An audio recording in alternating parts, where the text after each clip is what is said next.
Buenos días a todos, bienvenidos.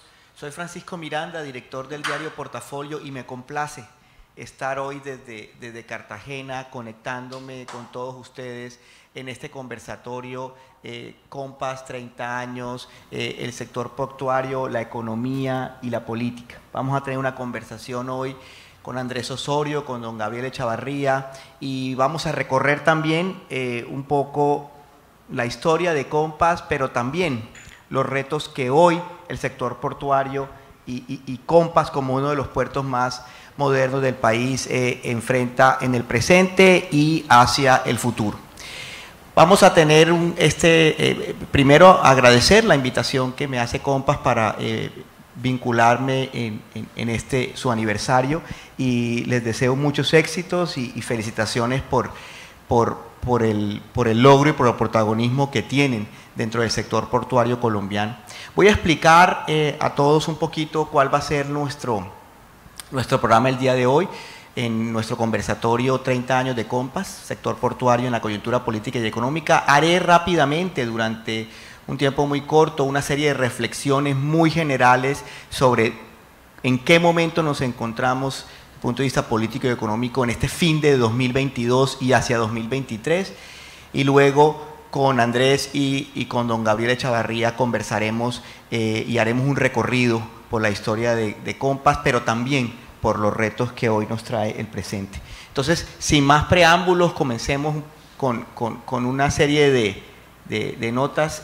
Corramos un poco la presentación. Gracias. Lo primero que tenemos que comenzar es analizando que termina un 2022 con un crecimiento económico muy importante en Colombia, un crecimiento que destaca a Colombia del resto de países de América Latina, un crecimiento entre el 7%, el 8%, con las estimaciones más optimistas. Este crecimiento se da en un entorno internacional, en un entorno complejo internacional, que demostró la resiliencia de la economía colombiana y la posibilidad de que a pesar de choques externos tipo inflación generalizada, altos costos de materias primas, coletazos y disrupciones que todavía se encuentran en la parte logística del COVID y las decisiones de la política cero de COVID en China, las altas tasas de interés y las decisiones de normalización monetaria de la gran mayoría de bancos centrales del mundo, generaron una situación en la cual el mayor número de economías del mundo comenzaron a sentir un choque, y Colombia pudo aguantar en su economía mucho más tiempo que las demás, generando un crecimiento, un legado de crecimiento que nos tiene hasta hoy. Pero al mismo tiempo también los choques sociales de la pandemia todavía se siguen sintiendo en Colombia, a pesar de los avances que ha tenido la reactivación económica. La dificultad de trasladar el ritmo del crecimiento económico a un ritmo de reducción de la pobreza, de generación de empleo e ingresos para la gran mayoría de colombianos, generan un rezago, una brecha. A pesar de ese crecimiento de la reactivación, a pesar de miles de millones de personas colombianas saliendo de sus condiciones de pobreza, seguimos teniendo una situación que es entre 3 y 3,5 puntos porcentuales peor en la que nos encontrábamos en el 2019. Eso genera entonces otras dificultades asociadas, como niveles de informalidad y dificultades sociales importantes. Otro legado importante con la que está terminando el 2022 son unos niveles de inflación mucho más altos de lo que los analistas pensaron hace 12 meses, hace 18 meses. Se preveía que en el regreso a la normalidad, recuerden que esas eran las discusiones de hace un año, regresar a la normalidad, volver a operar, sectores como cada sector económico tuvo distinto regreso a la normalidad, pero en general, inclusive los últimos en abrir, como la cultura, el entretenimiento, las actividades masivas, el turismo, el propio transporte aéreo de pasajeros, iba a generar una situación de demanda muy dinámica ante las restricciones sobre esa demanda que habíamos tenido durante la pandemia y los confinamientos. Se veía claramente que se venía una inflación. Sin embargo, los niveles a los que llegó la inflación, que la inflación está llegando a Colombia, están generando un fin de 2022 donde es uno de los problemas económicos y sociales más importantes. Hoy, precisamente 5 de diciembre, tenemos un nuevo dato correspondiente al mes de noviembre. La variación anual de precios es de 12.53, generando una situación, digamos, que se mantiene en unos niveles altos. Ya veremos más adelante cómo en el 2023 puede ser. En el punto de vista político no me voy a demorar mucho, pero hay una situación de unas altas expectativas de parte de muchos colombianos sobre los cambios sociales que el nuevo gobierno, con un giro ideológico distinto a los anteriores, un giro ideológico hacia la izquierda, el espectro político está generando, y obviamente una brecha entre una agenda de cambio que el gobierno ha enfatizado en algunos temas, la transición energética, la llamada paz total, el cambio climático, la compra de tierras y una serie de prioridades que el gobierno nacional ha generado en sus primeros 120 días, y por el otro lado las demandas de los ciudadanos que se concentran de una manera muy marcada en la economía. No solo la economía, las agendas económicas o lo que llamaríamos los asuntos de la mesa del comedor, la inflación, el costo de vida, la salud, el empleo o la falta de él, están generando una preocupación mayor en los colombianos, y sobre todo están disminuyéndose en comparación otras preocupaciones normales de la sociedad colombiana, como por ejemplo el orden público y la seguridad, inclusive como la corrupción. Entonces claramente hay una mayor preocupación de la ciudadanía por la economía. Niveles de preocupación de esta naturaleza no se registraban en las encuestas de políticas de Colombia desde hace aproximadamente entre 10 y 14 años. Una preocupación muy alta por la economía, por el bienestar de los hogares. Aquí tenemos una serie voy a pasar rápidamente, lo que muestran estas gráficas es la marea de altas expectativas favorables. La opinión pública colombiana continúa sintiendo a el gobierno como con una gran expectativa. Todavía el gobierno Petro tiene un capital político importante para gastar, una confianza de la ciudadanía en términos mayoritarios, que le permite pues tomar decisiones políticas y avanzar en reformas. Ya veremos en el 2023 dónde se van a orientar esas reformas. Todavía no es claro cómo se conectan estos lineamientos políticos del gobierno con las necesidades de los colombianos, especialmente cuando faltan claridades sobre ciertos conceptos que el gobierno maneja. El gobierno habla de una economía popular, no sabemos muy bien cuál es. Se hablan de nuevos modelos de salud, de nuevos diseños de programas de subsidios, de un nuevo papel del rol petrolero en la economía colombiana y del rol de las industrias extractivas, cuyas claridades van de alguna manera, no hay claridades, y hay un vaivén entre unas posiciones más drásticas y luego ante la reacción social unas posiciones un poquito más moderadas. Para concluir un poco esta reflexión política, diría que hay más presidente que gobierno, que es una expresión del argot del análisis político en Colombia, que implica que hay una figura del presidente que todavía tiene unas popularidades altas, pero unas dificultades sobre las capacidades del gobierno de generar o de materializar las políticas públicas. Y frente al tema de la oposición, pues solamente mencionaré que todavía se están reconfigurando aspectos de lo que puede ser una alternativa política para el gobierno. Hay un Congreso con unas mayorías muy amplias del gobierno, el contrapeso mediático apenas está comenzando, normal en un gobierno como que apenas inicia, y cortes, congresos y entes de control que suelen tener unos ejercicios de contrapeso al Ejecutivo, por ahora tampoco lo hacen. Es decir, de alguna manera en algunas áreas hay preocupación, pero esa famosa luna de miel de cierta manera puede estar todavía generando.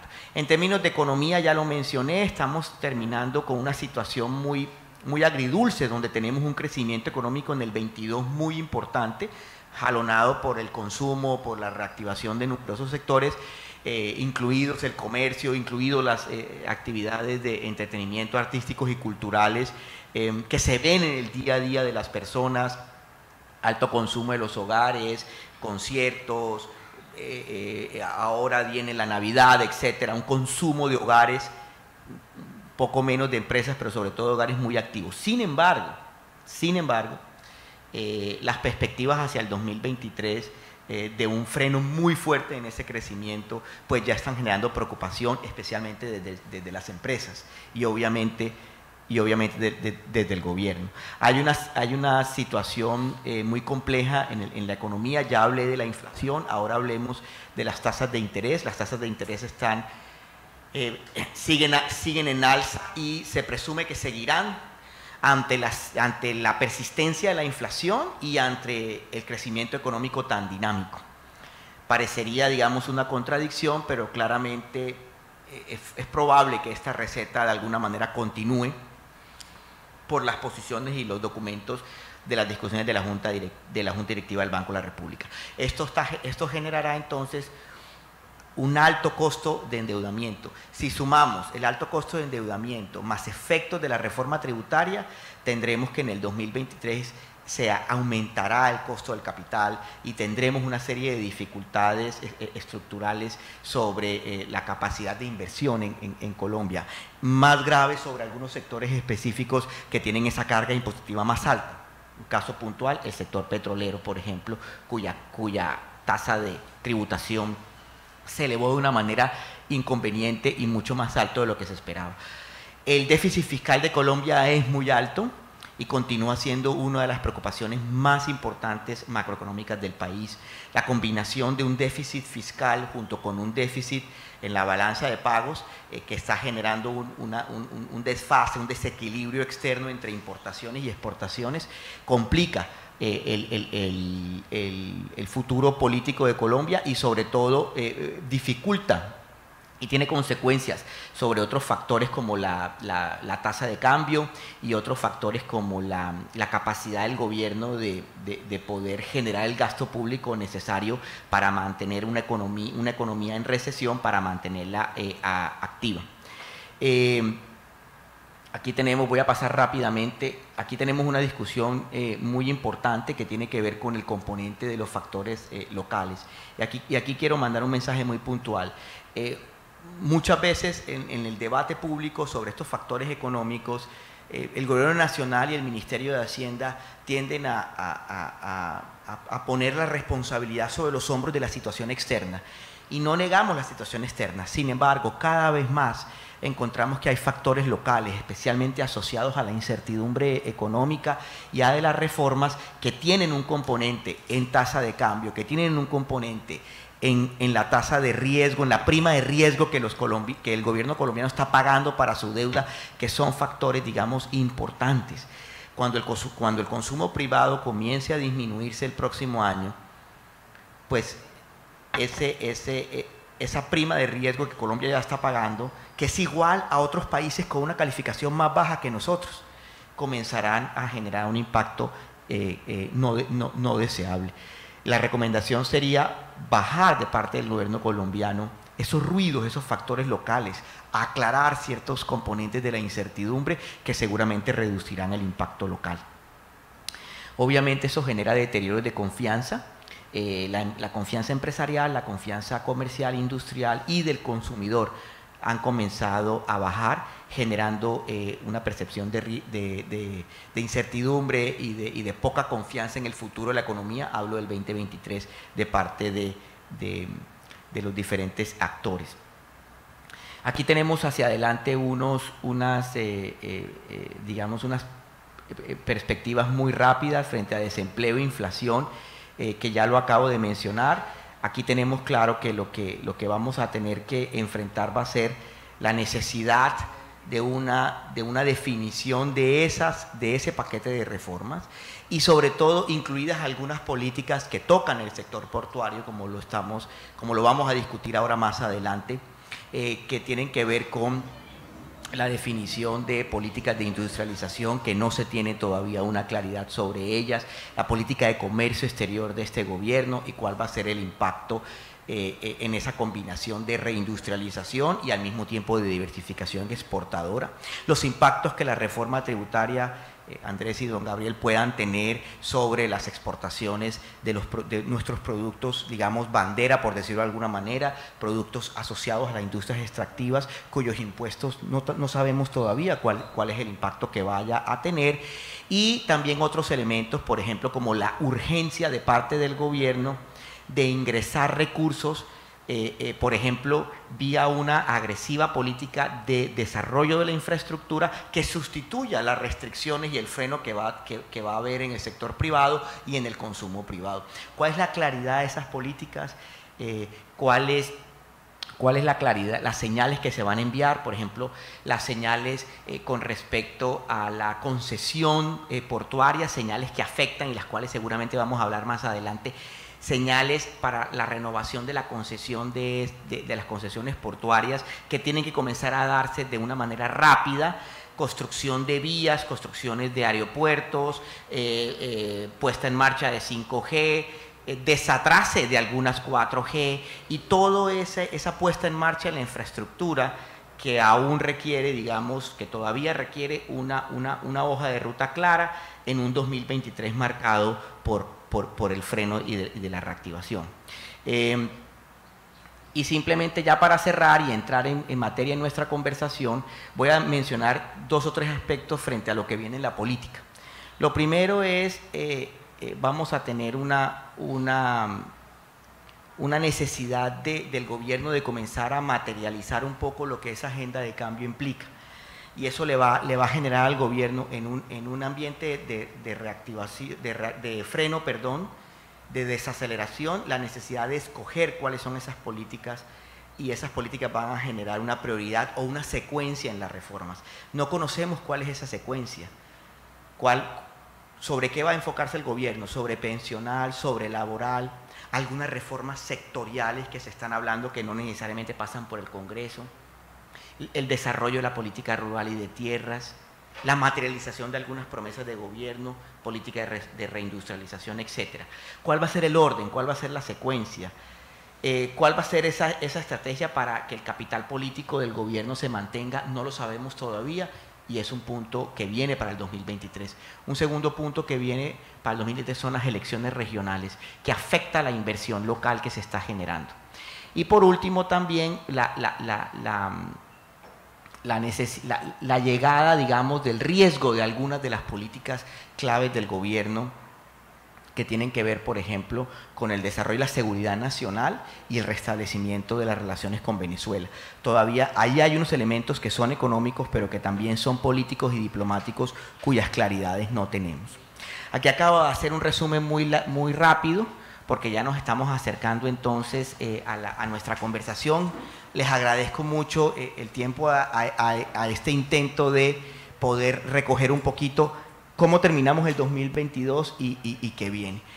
Sin más preámbulo, entonces, entremos en materia, agradeciendo la atención de todos ustedes al objetivo central de nuestro conversatorio, donde nos acompañan Andrés Osorio, don Gabriel Echavarría, y donde queremos hacer un recorrido en esta serie de celebraciones que Compass va a hacer de sus 30 años. Y qué mejor manera de comenzar este recorrido, don Gabriel, preguntándole un poquito de dónde nace, dónde estamos, cómo nace Compass, cuál es el proceso, en qué discusiones y qué ambiente se estaba dando hace 30 años cuando damos inicio a este proyecto que hoy pues se ha materializado en Compass, don Gabriel.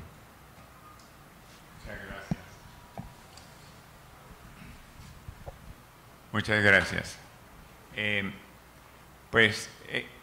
Si uno mira el año 91, para tener una idea exactamente dónde estábamos parados y la razón de la creación de Compass, es que la compañía de puertos del gobierno, Colpuertos era una empresa del Estado que perdía 8.000 millones de pesos anuales en la época del 91. Hagan el cálculo lo que eso implicaría hoy en día para el país si hubiéramos continuado así. Hoy en día los puertos le producen al gobierno nacional más de muchos cientos de miles de millones de pesos de ingresos al gobierno, pero una cosa todavía más importante es que la inversión en los puertos que tenemos hoy en día, con excepción de las sociedades portuarias, toda la ha hecho la empresa privada. Y gran parte del trabajo que conocemos en las sociedades portuarias, que eran muy primarias y comparado a las sociedades portuarias de hoy en día, pues esa inversión se hizo toda la empresa privada. El gobierno se ahorró esa plata adicionalmente. Además del problema de todas esas contrataciones públicas que nosotros sabemos de dónde vienen y a dónde acaban. Entonces, eso fue el inicio. Pero entonces, ¿cómo nació Compass? Don Hernán Chavarría había identificado un islote en la esquina suroccidental de la bahía Cartagena que le parecía que debería tener algún uso y no entendía por qué no tenía uso. Pues decidió en los años 80 finales de desarrollar allá un puerto para zona franca. Dio la casualidad, como muchas cosas en la vida, que el gobierno del presidente Gaviria decidió convertir los puertos en puertos privados para servicio público, a raíz de los problemas que acabo de explicar ahora mismo. Obviamente ya existían puertos en Colombia y no fue muy bienvenida la existencia de un puerto privado, pero lo que más ayudó al crecimiento de Compass fue el apoyo de la aduana americana. Nosotros al privatizar, al momento de privatizarse el puerto, el problema del narcotráfico se volvió un problema de los propietarios, como lo es hoy en día. Ante las autoridades, el dueño del puerto es el responsable de lo que pasa dentro del puerto. Eso no existía, ese sentido de responsabilidad no existía cuando el puerto era del gobierno porque era difícil identificar el responsable. Entonces, eso hizo que las navieras se fueran con la compañía que primero hizo un acuerdo en el mundo con la sociedad, con la aduana americana, para implementar un sistema que se llamó el BASC, el conjunto, el proyecto de la coalición anticontrabando, como lo llamaban en inglés, BASC. Y eso hizo que las líneas y los exportadores tuvieran preferencia de acceso más rápido a los mercados americanos. Y eso, aquí firmamos el acuerdo con la ministra de Defensa, Marta Lucía Ramírez, con el director de aduanas de Estados Unidos y el presidente Pastrana, y 100 empresas más que fueron las primeras exportadoras colombianas que se juntaron a ese. Eso ha sido la dinámica del arranque de un comercio internacional bien administrado y bien controlado. Compass inicialmente era un puerto solamente en la bahía de Cartagena. La clave en este negocio es tener suficiente diversificación, como en muchos otros negocios en el mundo, y nosotros decidimos diversificarnos y estratégicamente localizarnos en diferentes puertos. El crecimiento de Compass durante los últimos 30 años ha sido un crecimiento continuo de persistencia en crecer y construir o adquirir puertos en diferentes ciudades. Hoy en día somos la única compañía en Colombia y desde luego en Sudamérica que tiene 6 puertos en un país, 6, y en los 2 océanos.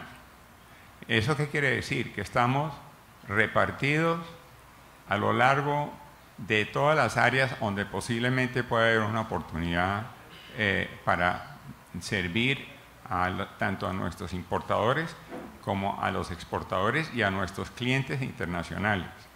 La localización entre el sitio de origen de una mercancía y su destino final es la clave para definir la localización de un puerto. Y eso es lo que ha dinamizado el crecimiento de Compass. Gracias, don Gabriel. Y precisamente terminando esa intervención, quiero conectarlo a la siguiente pregunta a Andrés, y es el hoy de Compass. O sea, hoy, ¿qué ventajas competitivas, qué tipos de cargas, cómo se materializa estas apuestas estratégicas que acaba de describir don Gabriel sobre la diversificación, la ubicación, estar en los dos mares, cómo se materializa frente a ventajas, tipos de carga y demás fotografía de Compass hoy, 30 años después? Bueno, gracias Francisco, primero también por estar acá con nosotros, es un privilegio y el tiempo también y el privilegio de tener aquí a don Gabriel Echavarría como presidente de nuestra junta directiva y tener la oportunidad de trabajar con él. Y quiero aprovechar también para agradecer a todas las personas que nos están acompañando ahora en esta transmisión, es muy relevante, muy importante, estamos tocando temas de actualidad, temas importantes, estamos terminando el año, entonces queríamos aprovechar para recoger un poco esta coyuntura en la que estamos viviendo, aprovechar para tener un experto como Francisco que nos hablara un poco de qué está pasando en la economía, desde el punto de vista político y desde el punto de vista económico. Y ya entrando un poco en tu pregunta, Francisco, pues me quiero enfocar en contar un poco nuestras ventajas. Recojo las palabras de don Gabriel Echavarría, donde decía que nosotros somos una red de puertos. ¿Por qué es tan importante decir que somos una red de puertos? Porque realmente en Colombia somos la única compañía que tiene puertos en ambas costas. En Buenaventura contamos con estas dos terminales portuarias y acá en la costa norte contamos con puertos en Cartagena, en Tolú y en Barranquilla. Entonces, cuando tú me preguntas por ventajas competitivas, comparativas, pues primero, obviamente estamos hablando de mucha flexibilidad. ¿Flexibilidad por qué? Porque esto nos permite a nosotros, a los clientes y al comercio exterior colombiano, ofrecerles alternativas. Si en algún momento en Barranquilla existe algún tipo de dificultades por cuenta del nivel de calado del canal de acceso, pues podemos ofrecer que los clientes vengan aquí a Cartagena o podemos ofrecer que los clientes vayan a Tolú. Y al final de cuentas, ¿esto también qué significa? Que nosotros a través de nuestra red de puertos podemos ofrecer una operación de tipo estándar. Es decir, nuestros clientes saben que el nivel de servicio que va a recibir en Cartagena, en Compass, es el mismo nivel de servicio que va a recibir en Buenaventura, en Compass, ¿sí?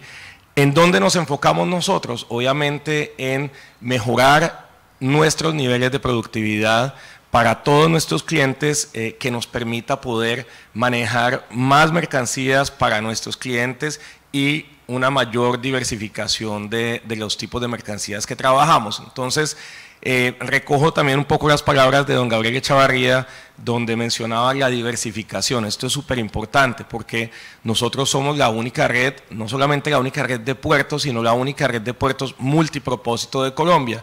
Y a través de nuestras terminales portuarias manejamos diferentes tipos de carga. Acá en Cartagena manejamos contenedores, manejamos en todos nuestros puertos graneles alimenticios, manejamos también graneles no alimenticios, manejamos carbón y minerales de exportación y manejamos una gran parte del comercio exterior colombiano, contando por ejemplo en el tema del acero, que es necesario para la infraestructura del país, donde manejamos más del 30% de todo el acero que se importa al país.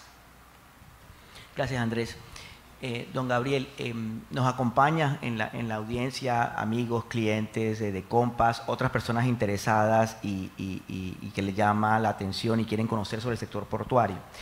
Y yo quería aprovechar para preguntarle, en esos 30 años, con esa evolución que usted mencionaba en su primera respuesta, ¿cuál cree usted que han sido esos distintos retos que durante estos últimos 30 años el sector portuario colombiano ha enfrentado desde esa realidad que describía usted hace 30 años en manos del Estado al día de hoy? ¿Cuáles han sido esos principales retos y cómo han venido siendo abordados por el sector portuario colombiano y en el caso específico por Compass?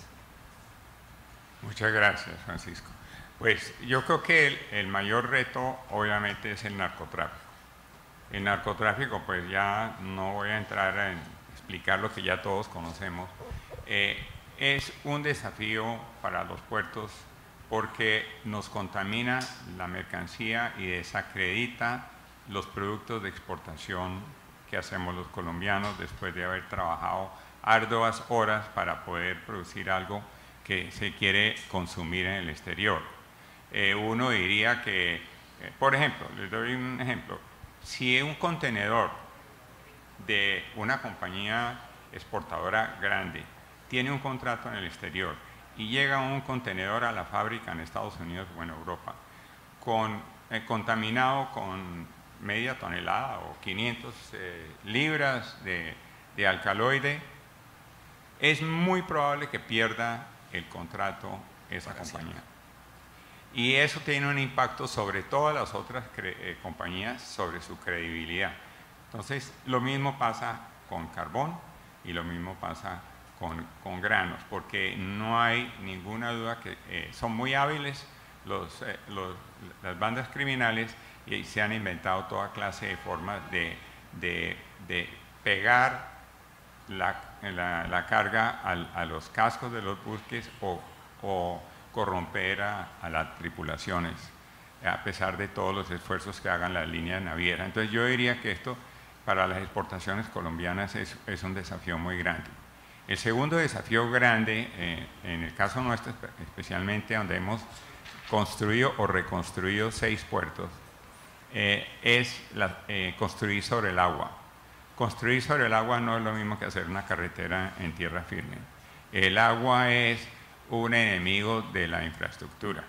El agua es más potente que la infraestructura. Y si usted agrega el cambio climático al agua en Colombia, tiene un desafío muy grande, que no se le vaya a hundir el puerto y que no vaya a haber un problema también de sedimentación, y eso depende de cómo usted construye el puerto.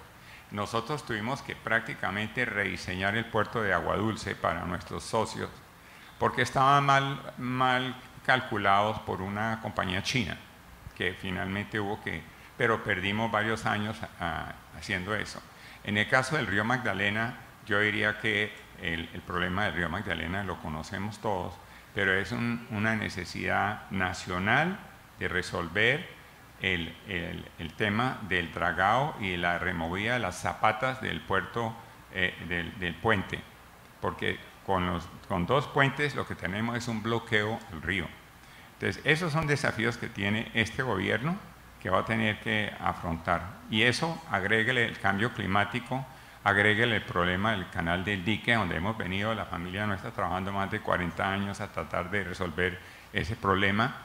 Todos los empresarios tenemos que estar muy involucrados con lo que está haciendo el gobierno y con las comunidades, como por ejemplo la Fundación Canal del Dique, donde hemos venido trabajando desde el año 2010 en tratar de apoyar y ayudar a esas comunidades con entidades del gobierno y entidades independientes para poder proveer más comida. Entonces, yo creo, usted me pregunta, los desafíos están en el clima y están en la construcción y en los enemigos del comercio. Yo diría que, para no alargar, esos son los básicos. Las oportunidades son muchas otras que creo que los podemos tocar más adelante. Así es, gracias. El sector portuario requiere constante actualización y vamos a hablar más adelante sobre el tema tecnológico, constantes inversiones, Andrés. ¿Por qué no nos hace un recorrido en esos 30 años, no solo de las inversiones que Compass ha hecho, sino también qué se percibe hacia adelante, qué podemos ver hacia adelante que pueden ser inversiones que Compass esté proyectando para el futuro? Bueno, son 30 años, ¿no? Son 30 años que estamos cumpliendo, son 30 años en donde han ocurrido muchas cosas. Fíjense que don Gabriel mencionaba como una visión de los años 80 en hacer una inversión en este islote donde estamos ahora, que estamos acá en Cartagena, pensado en una zona franca, al final se convierte en la primera concesión que se le da a un privado para operar un servicio público portuario. Entonces, han sido 30 años donde han pasado muchas cosas y justamente Hace 10 años se crea esta compañía Compass, donde a través de esa idea que se tenía y la experiencia que ya se tenía con el puerto original que se hizo acá en Cartagena, que es Muelles El Bosque, se hace una expansión bastante considerable de esta compañía, donde nos expandimos también hacia el Pacífico colombiano y abrimos otros puertos acá en el Caribe colombiano. Hablando de esas inversiones, todo lo que hemos hecho nosotros durante estos 30 años, podemos estar pensando que hemos invertido aproximadamente entre 400 y 500 millones de dólares en toda la infraestructura que se ha hecho durante estos 30 años en la organización, ¿sí? Ahora, esto obviamente no habría sido posible si no hubiéramos sido exitosos desde el principio y si no hubiéramos tenido el gran apoyo que hemos tenido de parte de nuestros clientes, de nuestros aliados y de una u otra manera también de las autoridades que nos han apoyado en esta linda aventura. Ahora pensemos un poco hacia adelante, pues la referencia de lo que nosotros podríamos estar invirtiendo en los próximos 10 años puede llegar a ser tranquilamente unos 150 millones de dólares adicionales, pensados en que solamente para el año 2023 nosotros estamos haciendo inversiones cercanas a los 25 millones de dólares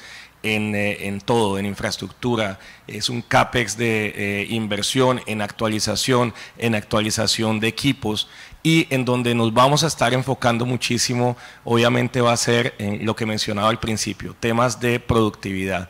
Cómo podemos ser nosotros mejores y cómo podemos prestar un mejor servicio para todos nuestros clientes.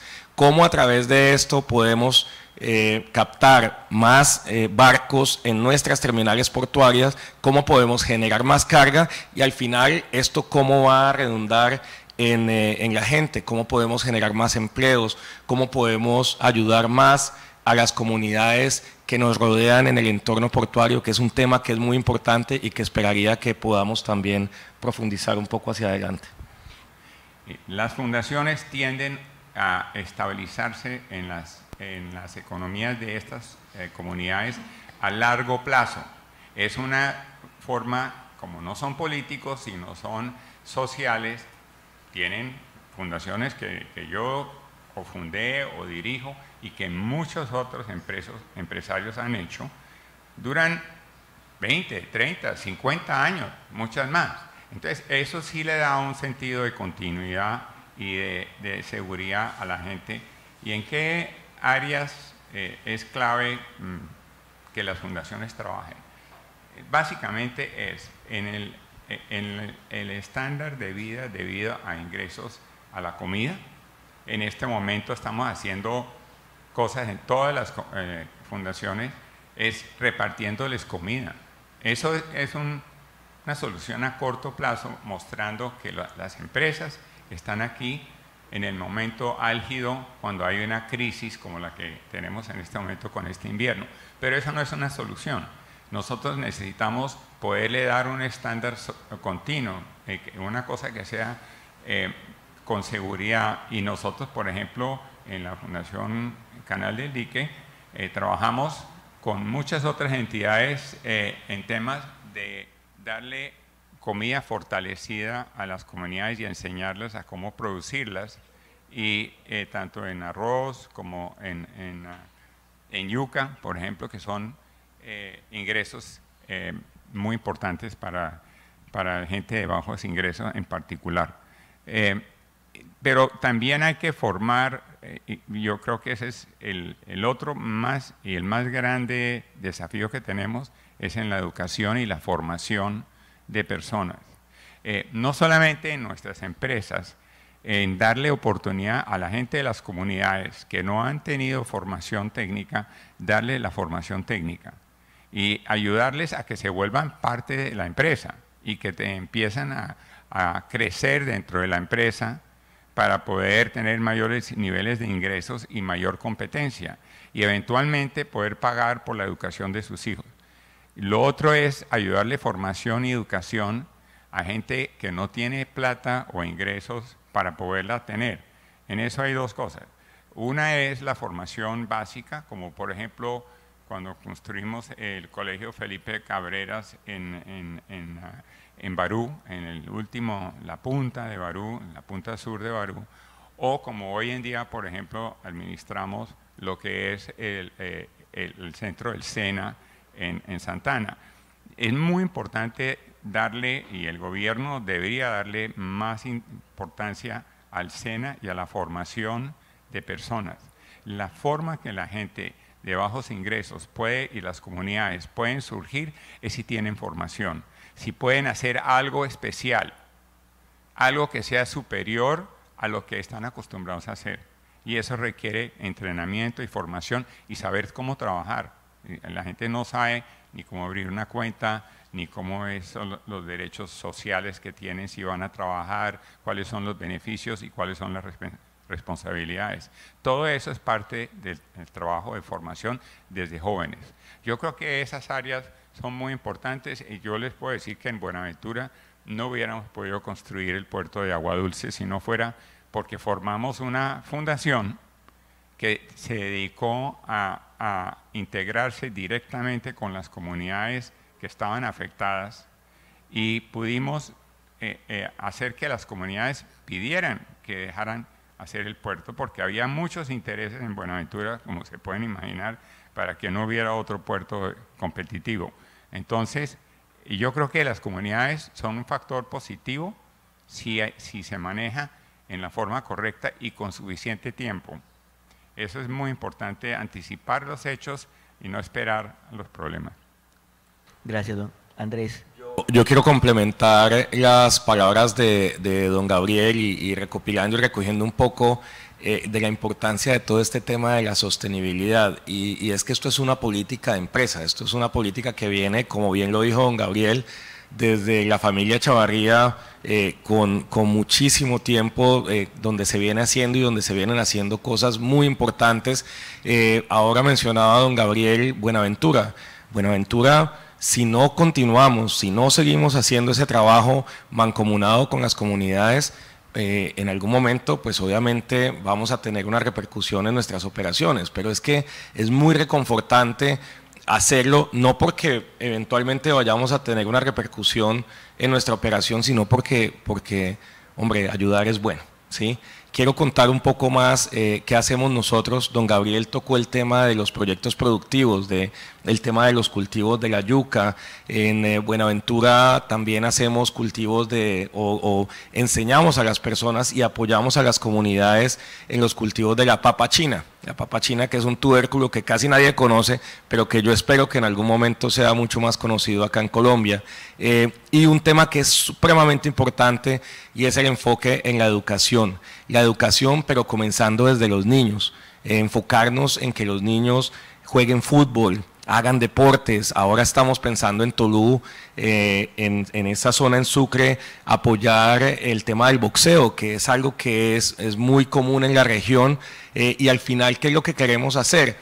Alejar a los niños, alejar a la juventud de las drogas, alejar a la juventud de la violencia, de la delincuencia, porque al final de cuentas eso es bueno, eso es importante y también pues es la mano de obra que va a estar trabajando seguramente en nuestros terminales portuarios en el futuro. Y entrando y complementando un poco más esta parte de sostenibilidad, también está la parte ambiental. Y la parte ambiental es un tema que es absolutamente importante, sobre todo en puertos como los nuestros, donde en Barranquilla, en Tolú y en Buenaventura hacemos operaciones de almacenamiento y cargue de carbón a barcos. Entonces, ese tema ambiental es algo que nosotros trabajamos digamos, muy mancomunadamente con las comunidades, con el entorno, asegurándonos de que el carbón esté almacenado en una condición que impida que haya cualquier tipo de particulado hacia las personas, hacia las comunidades que están en el entorno de la operación portuaria, y los cargues de carbón hacia los barcos los hacemos utilizando los más modernos sistemas encapsulados que permitan que tampoco exista ningún tipo de particulado. Eso, y hablando ahora y recopilando también un poco el tema de las ventajas competitivas y comparativas, es algo que nosotros acá en Compass hacemos muy bien. Gracias, Andrés. Don Gabriel, no puedo dejar pasar la oportunidad de preguntarle como empresario que se encuentra con una visión muy privilegiada de distintos sectores de la economía, no solo el portuario. ¿Cómo ve usted la economía, el desarrollo económico y sobre todo la política de infraestructura de comercio exterior en el 2023? ¿Cuáles son sus oportunidades o sus preocupaciones? Bueno, yo difiero poco de la opinión de los economistas en que Colombia va a crecer al 1.5% el próximo año. Colombia siempre la han subestimado. Siempre salen las grandes organizaciones diciendo, no, eso de Colombia está fregada y no va a crecer nada. Y después Colombia acaba creciendo mucho más de lo que está prognosticado. Colombia es el país que más ha crecido en los últimos 70 años en Sudamérica. Entonces, nos debemos preguntar, ¿no? ¿Qué es lo que hacen los colombianos para hacer eso? Yo creo que es que son muy buenos trabajadores y son muy dedicados y no se dejan vencer por las adversidades porque las tenemos todas. Entonces, yo creo que estamos saliendo de una era muy rara de COVID, con una guerra en Europa después de más de 50 años de paz y una inflación traída por exceso de producción de billetes. Es decir, cuando un país se pone a imprimir billetes, como ha hecho Estados Unidos en esta pandemia y lo que hizo Europa una vez que se inventó el euro, obviamente, si usted imprime más billetes de lo que hay producto, pues hay inflación. Y la inflación es el principal culpable por la diferencia de la inequidad en ingresos en el mundo. Y eso ha sido ampliamente demostrado. Entonces, ¿qué es lo que va a pasar ahora? Vamos a tener alta inflación, una posible recesión en los países donde nosotros vendemos, tanto productos, digamos, como carbón, petróleo, etcétera, y también productos terminados. Pero hay otras oportunidades. Resulta que China también tiene problemas. Si ustedes creen que tuvimos problemas aquí, allá sí hay problemas de verdad, porque la mitad de los bancos están quebrados, la mitad del gobierno chino ha tratado de cambiar su política para ejercer un control total sobre la vida de los ciudadanos y hay una crisis en la producción china. Entonces, ¿qué ha pasado? Muchas compañías, China, que era el gran productor, ha dejado de serlo por no ser confiable y ahora las empresas consumidoras alrededor del mundo están buscando a dónde más ir. Y Colombia y Sudamérica es una gran oportunidad de lo que llaman onshoring. Onshoring es volver a tierra, volver a la tierra, es volver a donde estaban antes.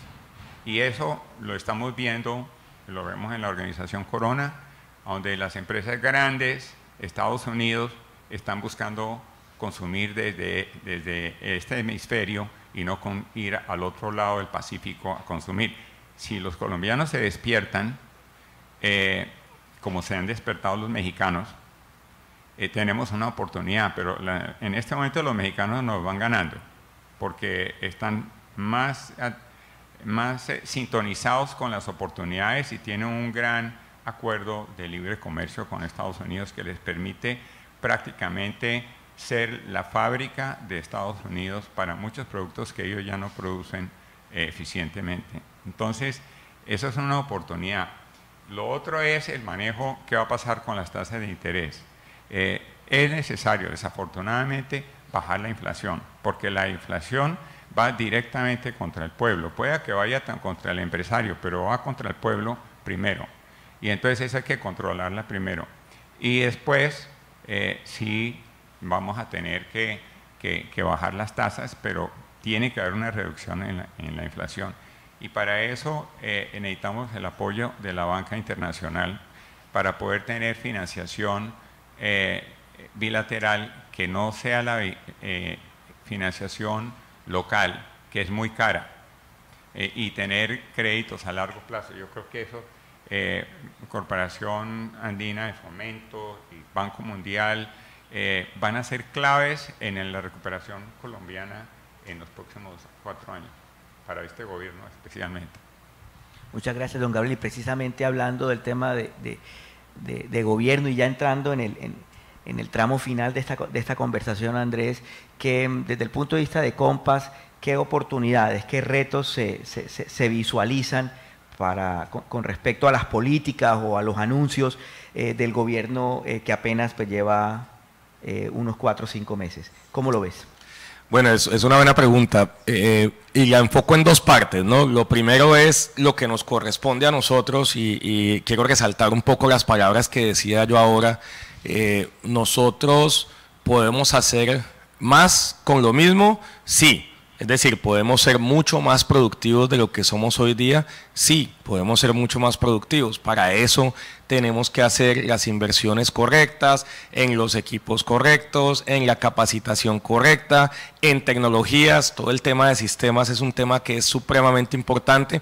Y al final vuelvo e insisto, reitero que esto nos va a permitir generar mayores movimientos de carga a través de nuestras terminales portuarias, mayores empleos, mayores inversiones, etcétera. Ya entrando en lo que es específico de trabajo con el gobierno, pues lo importante es que esto es un trabajo que tiene que ser muy mancomunado, tiene que ser un trabajo de la mano con el gobierno, porque ni ellos pueden solos, ni nosotros podemos solos. Entonces, hemos estado teniendo, principalmente con el Ministerio de Transporte, con el Ministro de Transporte, Guillermo Reyes, hemos estado teniendo algunas reuniones nosotros privadamente, pero también las diferentes agremiaciones que estamos en el medio y hemos percibido un ambiente de muy buena voluntad. Yo creo que eso es supremamente importante porque la voluntad está.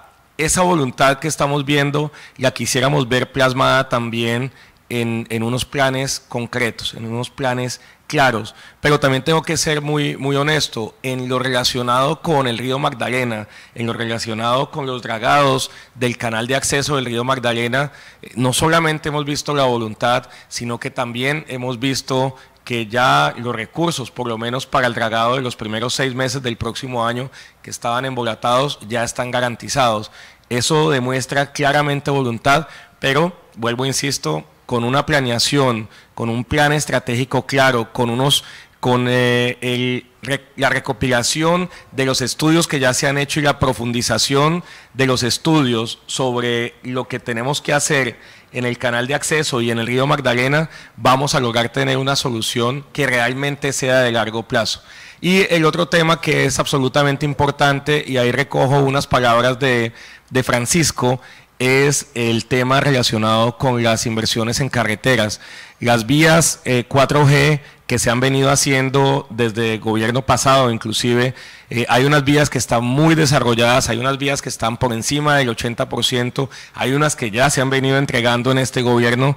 Esas inversiones, esas obras no pueden parar. Es importantísimo que esas obras continúen y que aquellas obras de infraestructura que juntan a los puertos con el interior del país, aquellas que están un poco más atrasadas, se agilicen para que nosotros podamos tener una mucha mejor conectividad. Ahora, si hay un tema, Francisco, final para mí, es el tema en infraestructura, en lo que tiene que ver con la carretera hacia Buenaventura, que es un tema de mucha preocupación, donde nosotros hemos visto una afectación por el invierno que estamos sufriendo y donde esperamos que las acciones sean muy prontas y que realmente podamos tener una muy buena carretera que conecte al Pacífico colombiano con el interior del país. Gracias, Andrés. Nos comprometimos con ustedes a que esto tuviera una duración de 1 hora, ya nos acercamos al final de ese tiempo establecido. Quisiera pedirle a don Gabriel Echavarría un mensaje final de cierre de este conversatorio del sector portuario en la coyuntura política y económica colombiana, don Gabriel. Muchas gracias, Francisco. Pues yo sí quiero proponerle a los colombianos que sigan creyendo en su país. Creo que hemos superado muchas situaciones difíciles y seguro que habrán otras en el futuro, pero hemos demostrado cuál está el hierro y la firmeza en la personalidad y el espíritu colombiano, y no debemos perder la fe en que las cosas, los ciclos económicos y los ciclos sociales de vida y los políticos hemos visto que cambian.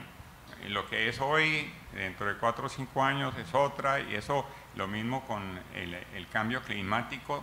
Tenemos que lo que es hoy puede ser mucho más grave hacia adelante si no nos preparamos. Entonces, yo diría que tengamos fe, trabajemos duro y tratemos de ayudarle al gobierno a que haga las cosas bien.